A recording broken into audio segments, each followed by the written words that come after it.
Caddis Maximus here. Figured might as well get it done. A few people have requested it, as well as people being tired of icon reviews. But I'm going to do the comparison of the Pittsburgh Professional 18-inch flex long handle ratchet against its icon counterpart. Harbor Freight recently had that recall of the 3/8 long handle icon flex head ratchets, and part of that recall was a free upgrade to any other ratchet, so I picked this one up and it gave me an opportunity to do a side-by-side comparison.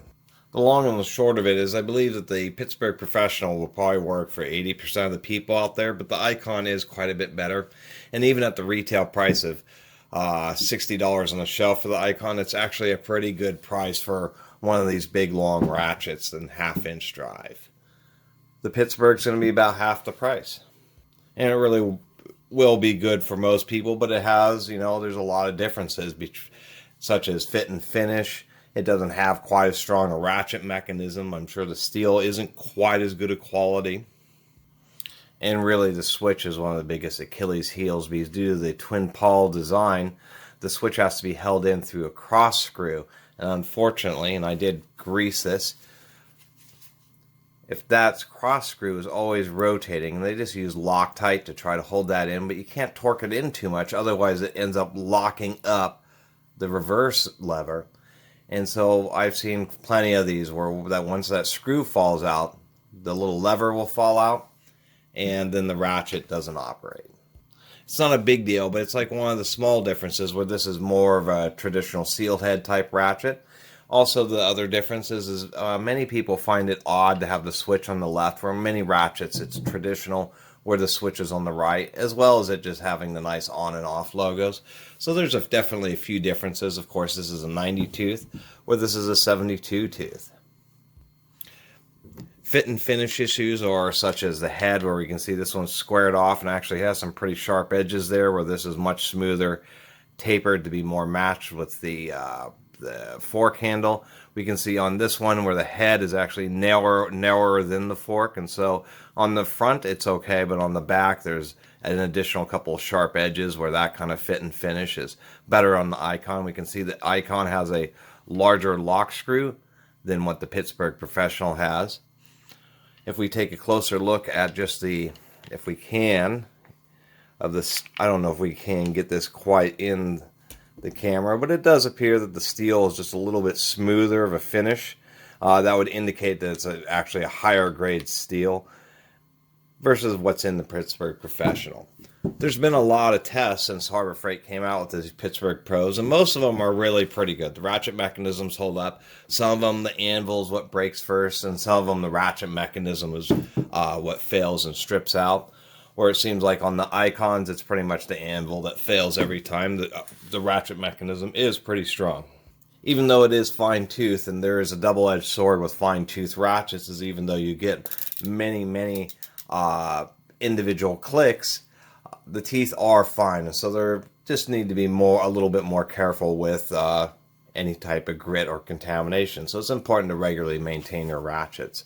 Both of them, I would say, have about the same level of anvil wobble. There's just a tiny amount in the icon, and maybe the same amount, actually, to tell you the truth, on this particular Pittsburgh, maybe it's just a touch less. That will vary just a little bit depending on the quality of the stamping in the bottom plates. As far as how rigid the handles feel, I just wanted to show this, that they actually are pretty tight on both of these ratchets, but if we put a pretty good amount of torque, I'm pulling this thing weighs like 250 pounds or something. It's really pretty rigid. We can see, maybe if I get into just a bit tighter of a angle here, there we go. We can see the fork pulling away a little bit, but it's really not too bad. And this is kind of the point of where the rubber meets the road. I'm going to go ahead and use my knee to help brace this, but I'm going to put that's significantly more force than I was using earlier on that Pittsburgh Pro.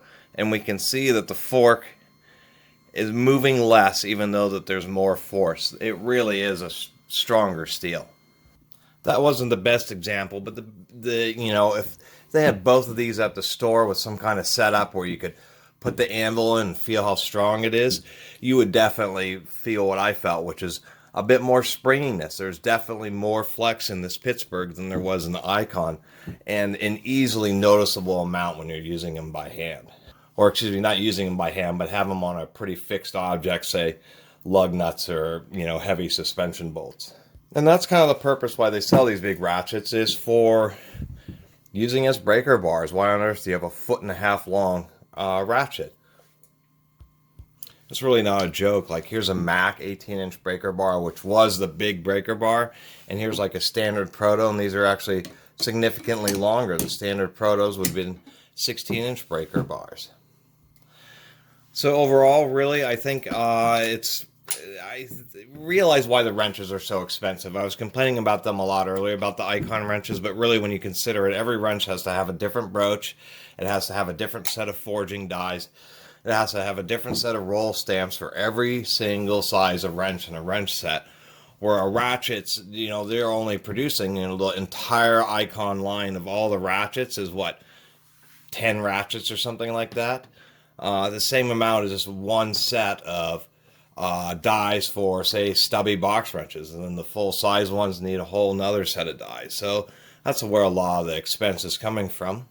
But really, I think these Icons are really a pretty good deal compared to the Pittsburgh Pros, just because even though the Pittsburgh Pros are pretty nice, where you can use a coupon and get this for around $30, it's really like the Weekend Warrior, where this is, got a new job as a mechanic, and I, right now can't afford the ratchets that I really want, really nice tool truck ratchet. But this is something at least I'm going to be able to rely on for whatever, the first year, until I'm able to start picking up do some set building with some other tools. Let me just show a quick inside of these ratchets.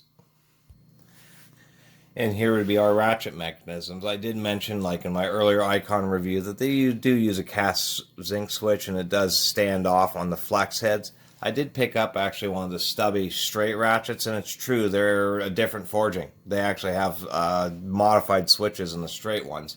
But on these, I have seen ratchets where these can get damaged and have issues, but they're compared to the way this is screwed in, and as soon as that screw comes out, the switch in this one literally just pushes out. It'll just fall out the second that screw is gone. I'll still take the cast zinc over this design, just because this type of design here has actually been around for a real long time. I think it was one of the earliest of pair head ratchet designs. I mean, decades and decades.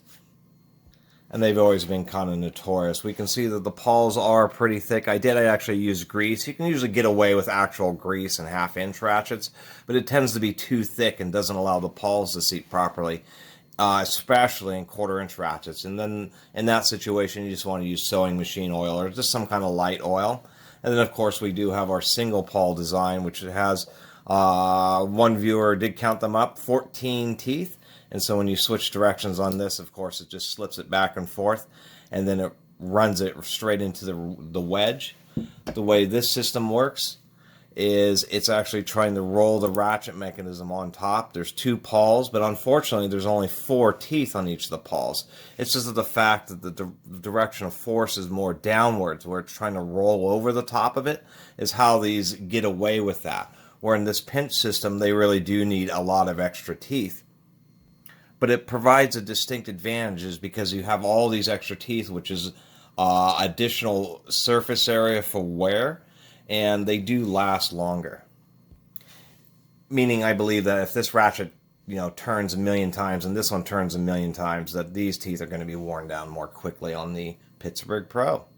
And of course, how this works is when it rotates, it just pushes away one of the pawls of the other. So when that switch falls out, the ratchet actually physically locks up and becomes just a flex head breaker bar.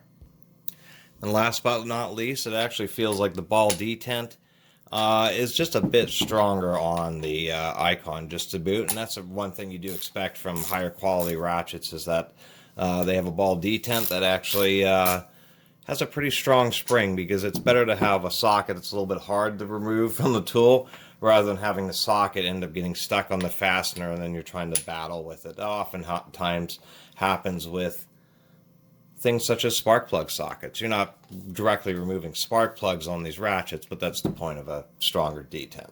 And remember not to over torque the little screws when you're rebuilding ratchets. It's pretty easy to do. Anyway, I really appreciate everybody watching and subscribing. And if you haven't subscribed, please do. Until next time, Catus Maximus out.